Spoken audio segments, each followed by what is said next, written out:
ආයිබෝවන් සුබ දවසක් ඔයාලා හැමෝටම මේ ක්ලිප්ස් ටික දකිනකොටම ඔයාලට හිතෙනවා ඇති අද මොනා ගැනද අපි කතා කරන්න යන්නේ කියලා. ගස් ලැබු බීජ පැලකිරීමයි, තවාන පිළිබඳවයි මගේ අත්දැකීම අද මම ඕගොල්ලොත් එක්ක ෂෙයා කරගන්නවා. ඉතින් යාළුවනේ වීඩියෝ එක මුලදිම තව පුංචි මතක් කිරීමක් කරන්න තියෙනවා. ඔයා වගා කරන්න බලාපොරොත්තු වෙන ගස් ලැබු පැල මිලදී ගන්න විශ්වාසවන්ත තැනක් හෙව්වනම් ඔයාටයි මේ අවස්ථාව. දැනට අපි තවන් කරලා තිබ්බ ගස් ලැබු පැල ටික අලෙවි වෙලා ඉවරයි. ඉතින් ඔයාලට අපෙන් පැල මිලදී ගන්න අවශ්‍ය නම් කලින්ම අපිව contact කරගන්න. මම description එකේ number එක දාන්නම්. ඔන්න අද ඉල්ලලා හෙට පැල දෙන්න නම් විදිහක් නැහැ. ඉතින් ඔයාලට අවශ්‍ය variety එක, අවශ්‍ය පැල ප්‍රමාණය ගැන ඔයාලගෙන් විස්තරයක් අරගෙන තමයි අපි තවාන දාන්න පටන් ගන්න. මම මේ වීඩියෝ එක කරන වෙලාවෙත් ගස් ලැබු වල තොග මිල තියෙනවා 250 350 අතර. ඉතින් මිලක් අල්ලගන්න වගාව කරන්න ඕනනේ. ඒකින්ද අප්‍රේල් අග වෙද්දිවත් ඔයාලා මේ අවුරුද්ද පැල ටික ඉඳලා තිබ්බොත් තමයි ඔයාලට මිලක් අල්ලගන්න පුළුවන් වෙන්නේ. ඒක නිසා ඔයාලට අපෙන් ගස් ලැබු මිලදී ගන්න ඕන නම් පුළුවන් තරම් ඉක්මනින් අපිව contact කරගන්න. දැන් අපි කතා කරන මාතෘකාවට යන්. ඔයාගේ පළවෙනි ටාස්ක් එක තමයි බීජ වර්ග තෝරගන්න එක. බීජ වර්ග තෝරගද්දි වැදගත් වෙනවා ඔයා ටාගට් කරන්නේ ලෝකල් මාකට් එකද එක්ස්පෝර්ට් මාකට් එකද කියන එක. ගස් ලැබු පොත්තේ තියෙන ඝනකම වැඩිකම හේතුවෙන් රෙඩ් ලේඩි වගේ වෙරයිටිස් එක්ස්පෝර්ට් මාකට් එකේ හරි ප්‍රසිද්ධයි. දැන් ලෝකල් මාකට් එක ටාගට් කරන අය වගා කරන්නේ වේගා, ටැනින් 1 වගේ ප්‍රභේද. ලංකාවේ මිනිස්සු කඩේකින් ගස් ලැබු ගෙඩියක් ගන්න ගියාම පොඩි ගෙඩි තමයි ඉල්ලන්නේ.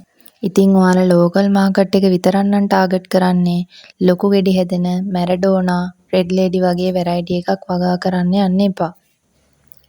අනික් කාරණාව තමයි යාළුවනේ ලෙඩ රෝග වලට තියෙන ප්‍රතිරෝධී බව. මැරඩෝනා, රෙඩ් ලේඩි වගේ වෙරයිටිස් ගස් ලැබු වලට හැදෙන වෛරස් රෝගයට යම්කිසි නැඹුරුතාවයක් දක්වනවා. මේ කොහොම නමුත් රෙඩ් ලේඩි වගේ වෙරයිටිස් තවමත් අපේ දක්ෂ ගොවියෝ වගා කරනවා. එයාලා දන්නවා පුංචි කාලේ ඉඳලම මේ පැල කොහොමද වෛරස් රෝගය වැළඳෙන්නේ නැතුව ආරක්ෂා කරගන්නේ කියලා. අනික් කාරණාව තමයි යාළුවනේ එක ප්‍රදේශයකට හරියන වැරෑටි එකක් අනිත් ප්‍රදේශයට හරියන්නේ නැති වෙන්න පුළුවන්. උදාහරණයක් විදිහට ටැනින් වගේ ප්‍රභේද කල්පිටිය වගේ වැලිපසක වගා කරපුවාම ඉතා හොඳ ආස්වැන්නක් ලැබෙන්නේ නැහැ. ගස් උස යනවා විතරයි. ගෙඩි පළදාව අඩුයි. ටැනින් කියලා ලේසියට කියන්නේ මේ ටායිනන් කියන ප්‍රභේදයට හොඳේ.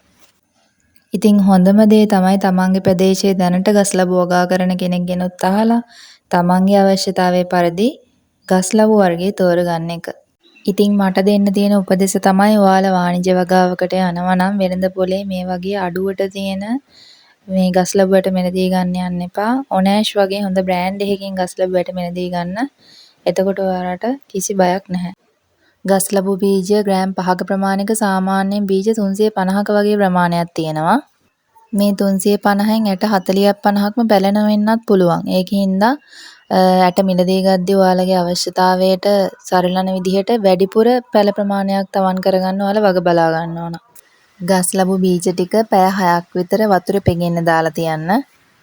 ඊට පස්සේ වතුර ටික පෙරලා අයින් කරලා පැයකට දෙකකට විතර පස්සේ කපු රෙදි කෑල්ලක් අරගෙන ගස් ලැබු බීජ ටික රෙදි කෑල්ලට දාලා පොට්ටනියක් වගේ හදාගන්න. ඊට පස්සේ මේ පොට්ටනියේ තෙත සහිත ස්ථානයක වල්ලන්න. දවස් 1මාරක් දෙකක් වගේ යද්දි මේ විදිහට ගස් ලැබු බීජ වලින් මුල් ගහලා තියෙනවා. දැන් මේ බීජ සිටුවීමට සූදානම්. මේ වීඩියෝ එක දික් වෙන හින්දා මේකේ ඉතිරි කොටස මම තව වීඩියෝ එකකින් දෙවෙනි කොටස විදිහට අරගෙන එන්නම්. එතකන් ඔයාලට සුබ දවසක්.